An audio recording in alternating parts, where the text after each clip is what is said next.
scientist, on a Miller qui publie une étude très très connue sur la mémoire qui dit The Magical Number 7 plus or minus 2. Notre mémoire de travail, elle gère entre 5 et 9 éléments.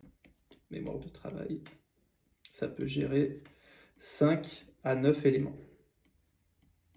Et ça ne peut pas faire plus, c'est une limite biologique. Donc sachez que quand vous suivez un podcast, une vidéo, un cours, avec un tas d'informations, vous ne pouvez pas retenir ces éléments. Soit vous les connaissez déjà, et les liens sont déjà faits, soit vous ne les connaissez pas, et max à 9 éléments, vous n'y arrivez plus et vous oubliez. C'est une limite biologique, vous ne pouvez pas la changer. Et on va parler juste après de comment éviter ça, et allemand. Et il a juste prouvé que sans génération active, ce dont je vous ai parlé tout à l'heure, eh ben, en 6 mois, on perd 50 à 80% de ce qu'on a appris. Donc faites le calcul.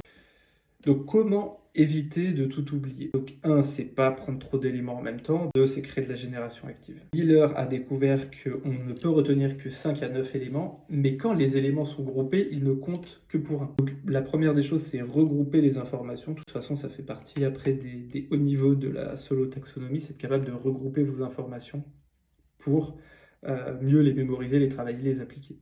Donc regrouper les informations si vous voulez apprendre plus, donc faire des liens schématiques, des acronymes, des slogans, etc. etc.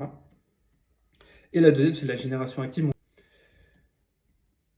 Donc c'est les deux éléments, hein. Je le répète, regrouper les informations, créer de la génération active, c'est les deux seuls moyens de ne pas oublier.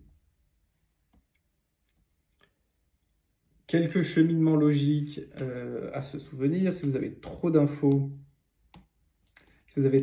ça crée de la surcharge, vous oubliez. Si vous regroupez vos informations, vous chunkez, ça crée de la clarté et vous avez une mémorisation durable. Si vous faites du rappel actif, ça va vous coûter de l'effort, de la difficulté désirable, mais ça renforce vos synapses, ça vous rend plus intelligent.